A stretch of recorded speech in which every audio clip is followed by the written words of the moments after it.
BBC Sounds. Music, radio, podcasts.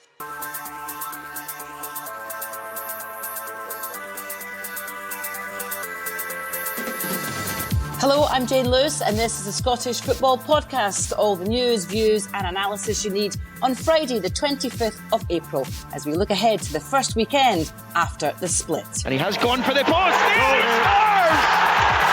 Wonderful free kick from Clarkson! It's Rocky Bushiri who's having a wonderful goal-scoring season.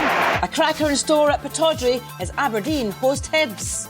And will there be a title win at Tannadice? We're coming into the game off the back of 3 really good important victories, 3 clean sheets, and I think that defensive structure and that solidity that we've had in the previous 3 games is really going to be called into question.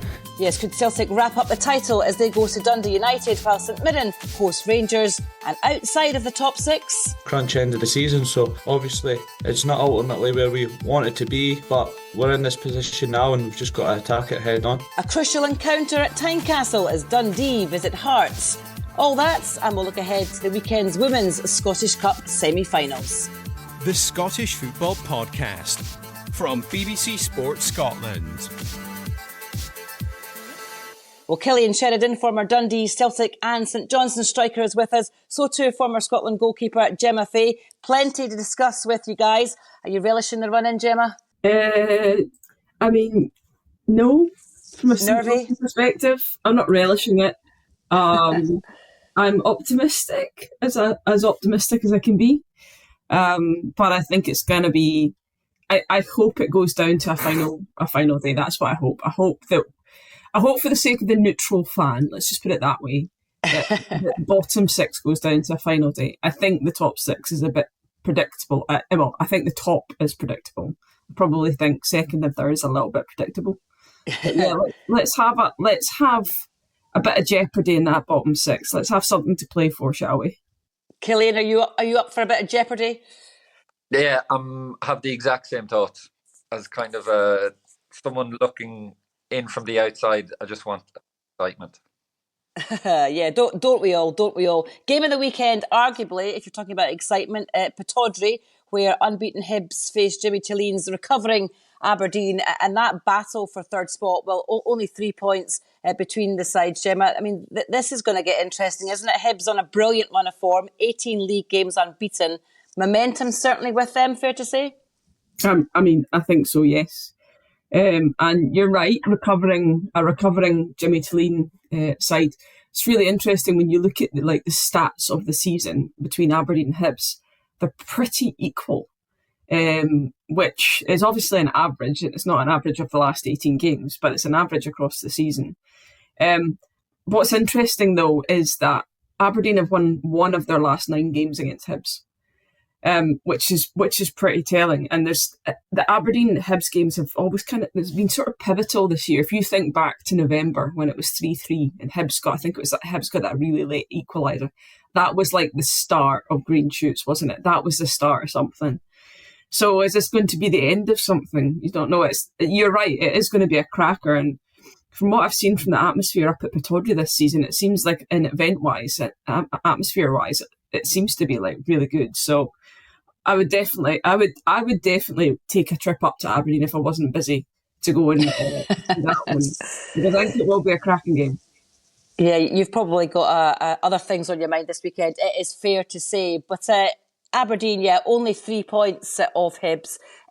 In terms though of mindset, Cillian, and keeping them in this kind of third spot race, if you like, is a win a must?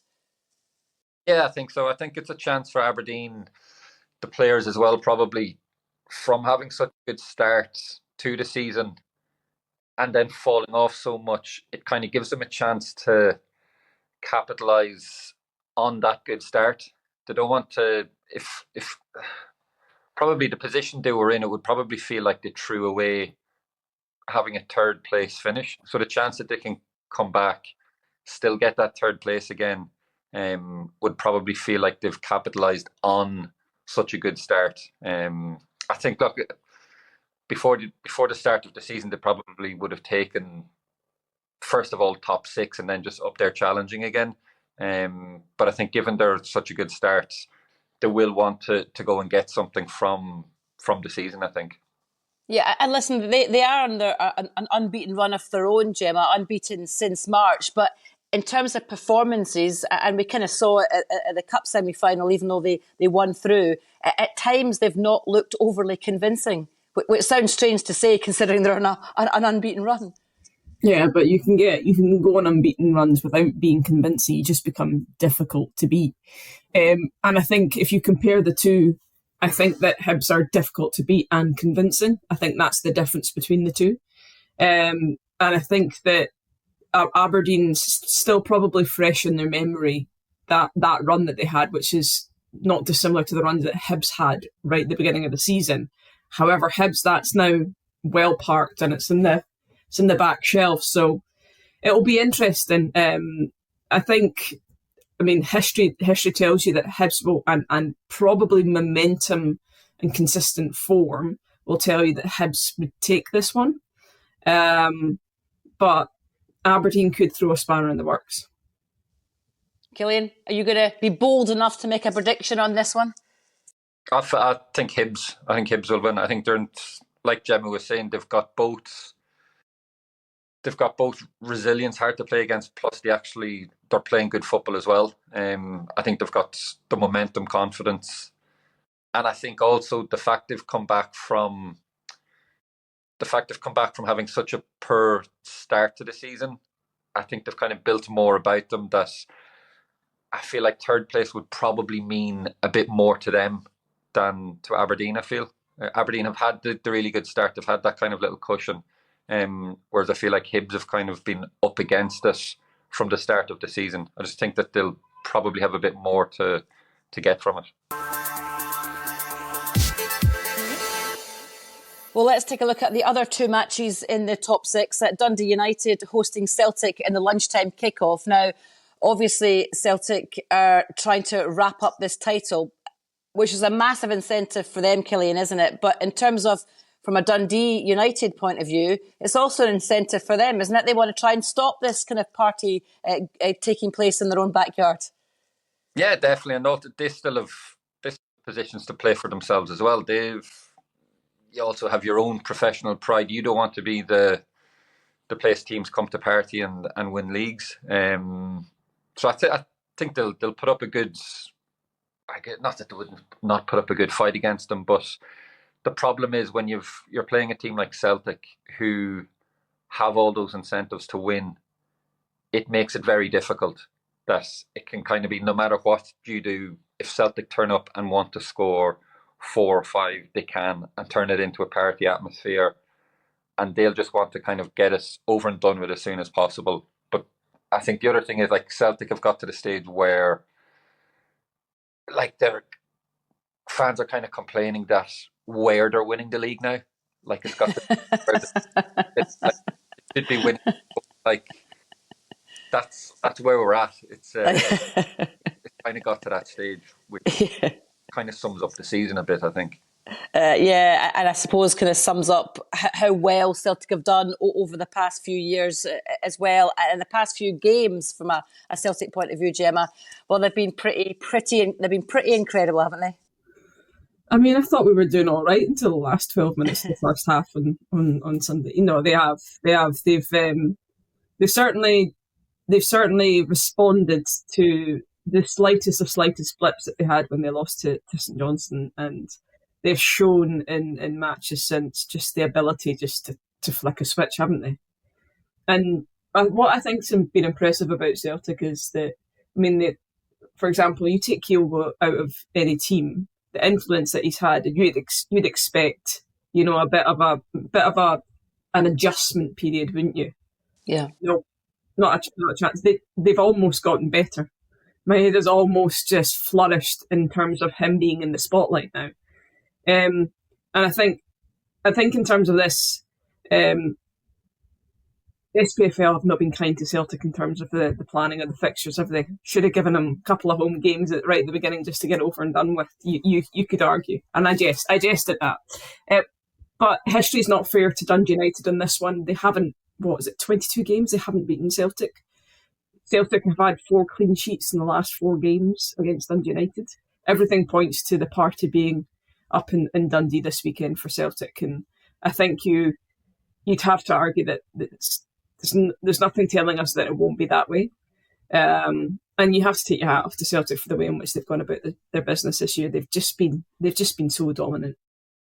Yeah, no, they absolutely have indeed. But you mentioned it there, Cillian. I mean, obviously, Dundee United have got plenty to play for too. That they're chasing this European spot. They've been really good under Jim Goodwin. What's been the kind of secret behind that success, do you think? I think they recruited really well in the summer. I thought they'd struggle coming up with that squad. Just from playing against them last year, didn't think they'd do near as well as they have done. And they've just made some really good signings. Dolby up front, obviously, the one that probably stands out. I think any team that wants to do well or needs to do well needs a striker scoring goals, which he has done. Jim Goodwin has a style of play that he sticks to, and I think that's pretty key in teams now. If you've got a structure and a way of playing consistently, then and you've got players that can buy into it, you've got a manager that can coach it and implement it, then you will get results long term. And I think they're starting to see this season I feel like they've got the reaping the benefits of all that. Let's turn our attention to the other top six fixture of the weekend, St Mirren against Rangers. And big news coming out of Rangers this week, Gemma, of course, that the takeover talks that's now come out that they're kind of down the road with that, or kind of well down the road with that. And Kevin Thewell as well, the new sporting director at Ibrox, coming in as well. Just in terms of that kind of behind the scenes role that he has, just how important is a job like that, a club like Rangers especially? I think it's very important in terms of setting the tone and the style in which Rangers want to move forward on the field. He's got responsibility across both the male and the female side of the game, which I think is important as well, because then you start to create a Rangers way, and I think the fans have got a sense of what they believe is a Rangers way to play in. And I think it's up to that sporting director to recruit the right people to be able to implement that style. And the key thing about that for me is that then means that whatever head coach that you get in, you're looking for a head coach that can work within that system. And when that head coach leaves, that you've got a level of consistency within the football club. So the devastating effects that you see when coaches leave, or et cetera, doesn't have the same level of impact. Your players that you've got coming through your system, through your academies, understand the principles of play that you're trying to implement. So I think having somebody who's removed from, in terms of the accountability of day-to-day match delivery for the men's first team, I think that's a real positive. I think it's needed. Just looking at his CV, he's got experiences within that Red Bull setup. I think that's exciting because Red Bull, in terms of the Red Bull sporting organisation, is based on innovation, creativity, thinking outside the box. And I think all of that, in terms of Rangers pushing to be challenging at the very, very top, which is where I assume that club their fans want them to be, I think that's important. It's going to be quite a summer of rebuilds, isn't it, at Ibrox, Cillian? The new manager still to come in, whoever that's going to be, and presumably then he'll have ideas about the players that they want to sign, as will the sporting director and others at the club as well. Exciting times, but also it's they need to get this right, don't they? Yeah, definitely. I think it is their probably one source of optimism at the minute. But I don't think it'll be instant success. It can't. Stuff like that generally doesn't happen straight away. If it's done right, I don't think it happens straight away. There is a whole structure that needs to be put in place, like Gemma is saying. There'll be, I would imagine, a big upheaval and change in players. Whatever manager comes in, or I would imagine he'll be, like Gemma was saying there, he'll be more like a head coach, I think, working under someone. And then that does make everything easier in terms of it's just another kind of cog in the whole thing being replaced, rather than a manager comes in and changes 8 of his own players, another manager comes in and does something different. Whereas if there's already a structure and a set way of how a team is, the head coach is there just to coach them. It doesn't really matter what players are there. But I do think it'll take a while. The problem is they're also chasing as well how Celtic are kind of pulling away as well year on year. They keep improving probably in the same way, like structurally and everything like that. Celtic are also improving. So it's a tough one because they can't rush things, but also Celtic aren't slowing down either. And that's ultimately where they're kind of always, that's what they're always up against. And St Mirren without Olusanya, striker that they've let go to America. I mean, a lot of people, Gemma, would argue maybe that it doesn't make sense for a club to let a key player go with, when they're kind of still chasing things in their own league. But in terms of business sense, actually made a lot of sense. You can't criticise the club, really, can you, too much? No, you can't. Look, I think from a St Mirren perspective, they've hit that top 6. That's a win for them. I think, let's be honest, anything else in that space moving forward is a bonus, like it was like the last year, And if you look at the points that they're up against, they're on 41 points, and they've got Aberdeen on 50, Hibs on 53, Dundee United on 50. So it's a big ask for them to break up into that space.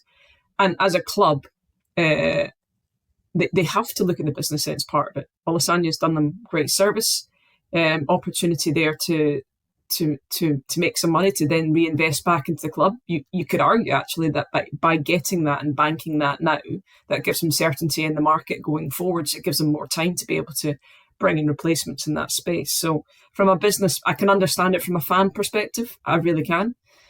But football is a business, and the business is entertainment. And you have, when the stock is high and you have an option, you have to sell. So it'll be interesting. St Mirren are obviously looking for the hat-trick against Rangers this season. I don't think they've, 35 years since they've done that. That would have been a bet on at the beginning, wouldn't it? I think the bookies would be slightly sweating at this moment in time. But, you don't put it past them, because you don't, we still don't know what Rangers are going to show up, do we? We still don't know. There's still this inconsistency, this roller coaster that is Rangers in the Premiership this season. So I wouldn't put it past St Mirren to sneak a little result there. They went through a period of not being able to buy a goal, and then all of a sudden they've got 8 in their last 2 games at home. So they're hitting a wee bit of a purple patch.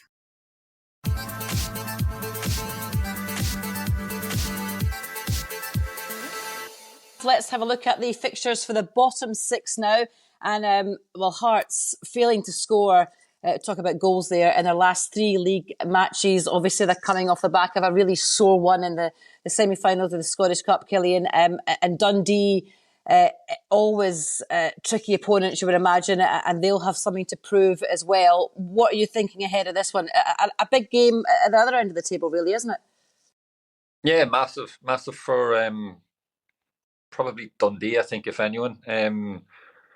Hearts, the problem for Dundee, I think, is Hearts really need a win, need a result, kind of just probably to calm everything there, get over the disappointment of losing the semi-final and also missing out in the top 6. So I think they've obviously 2 clubs that need a win for different reasons. It's probably the last chance. Also, I feel as a neutral looking in, for something to happen in the bottom 6 to kind of bring it all to life again, I think. Which I think it could happen given the way the results have come out. Deep down, I think Hearts will have enough and do enough to win. I think just the fact that they kind of need a win, for the reasons there, that's just kind of to calm everything there. Managers under a little bit of pressure now as well, which you probably would never have thought a month ago. So again, it just shows you how quickly things can change. But I think for that reason, Hearts will just kind of look to just kind of get this one over the line.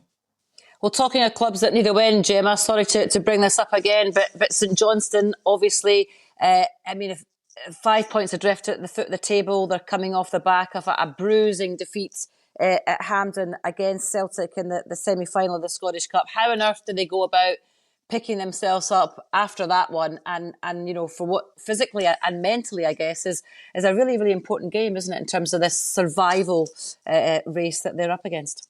I mean, every game's a really, really important game, and I think that in terms of having Motherwell away, because we've beaten Motherwell twice this season, I think that's mentally a really positive place to start off. The fact that Motherwell, in terms of since the turn of 2025, they're the ones that have picked up the fewest points, them and Dundee, so they're not in a good place themselves. I think the fact that they kind of just missed out on that top six, I think that's a challenge for them. I think that the way that Simo Valakari has managed to keep positivity in the St Johnstone squad, even though they haven't done particularly well this season. I think their form, though, in the last kind of 6 games are sitting about mid-table form-wise, so they have the ability, they know they have the ability to pick up points and they have the ability to play well. But he mentioned it at the weekend, they just don't do it consistently enough across 90 minutes. So I think what we need from St Johnstone over these closing stages is consistency over 90 minutes. But if St Johnstone can, and this is the thing, they need to pick up a win. They need to pick up a win. And they need Hearts to do them a favour and beat Dundee. And then I think it's game on. I think if St Johnstone can't pick up points this weekend, if they cannot pick up a win, and Dundee pick up something, I think that makes it extremely, extremely difficult for St Johnstone. The final game in the bottom six this weekend, Kilmarnock against Ross County. And when you look at the table, it's just so tight, isn't it, Cillian? They're both locked on 35 points at the minute, but perilously close to that relegation playoff spot. I mean, it's that's another massive game. We've said it about all the games, but I mean, it really is big, isn't it? Yeah, definitely. Initially, I'm saying it's massive for Kilmarnock or it's bigger for Kilmarnock, but it's not really. It's the same for both of them. I think it's more probably no one expected Kilmarnock to be where they are, and probably without being disrespectful, you kind of would expect that's where Ross County would be come the end of the season. No club wants to be in that second bottom place where there is always the chance of going down into a playoff. There is always the chance of losing that. I don't think the team that finishes second bottom will lose in a playoff, but you never want to put yourself in that position. So I think both teams will just be trying to get wins as quickly as they can in these last few fixtures and just kind of see out the season, put it down as right, that's a bad season, it's over, but we can kind of focus on next year. And I think that I would imagine that's kind of more Kilmarnock's thinking rather than Ross County's thinking. Yeah, that's going to be an intriguing one too. Also, a couple of intriguing Cup semi-final games this weekend as well. In the Scottish Cup, in the women's game tomorrow, it's Glasgow City against Motherwell. That one's live on BBC One Scotland from midday. Gemma, City, clear favourites for that one, you would suggest? Yeah, you would suggest they're clear favourites, although Motherwell have done exceptionally well this year, getting up into that top six, and they've been tight results against some of those teams, so I still say City would be favourite for that to make the cup final, yeah. And on Sunday, Rangers against Aberdeen. Rangers slipping up in the league at the weekend, and Aberdeen finishing with a bit of a flourish. Could that one be a bit more difficult to call, do you think, or do you think Rangers will come out on top? I think Rangers will have too much for Aberdeen. I do. I think that, Rangers slipping up, everybody's slipping up. It's all over the shop at the top of the It really is, isn't it? It's once again, for the neutral, if you don't support any of those teams, it's a cracking league, isn't it? You cannot call who's gonna win it out of those. I'd say out top four, but Hearts just keep on chucking spanners at people, don't they?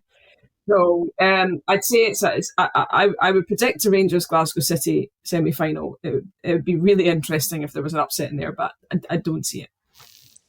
Thank you very much for listening. That's all we've got time for this week. Thanks to Cillian and to Gemma as well. And thank you very much for listening as well. Remember, we're here with new episodes of the Scottish Football Podcast, bright and early every day. So to make sure you don't miss out, subscribe on BBC Sounds and have your push notifications turned on in your phone. BBC Scotland, of course, has a big one in the Championship tonight as title-chasing Falkirk go to Partick Thistle, who are battling for a playoff spot. We'll also have all the action covered for you across the weekend on all our platforms. Enjoy your football. Bye-bye for now.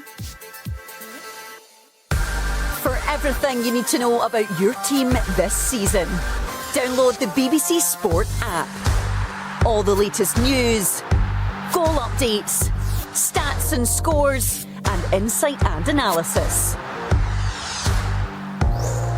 Just select your club to get the biggest stories and best content at your fingertips. What a result. Download the BBC Sport app for everything you need to know about your team this season.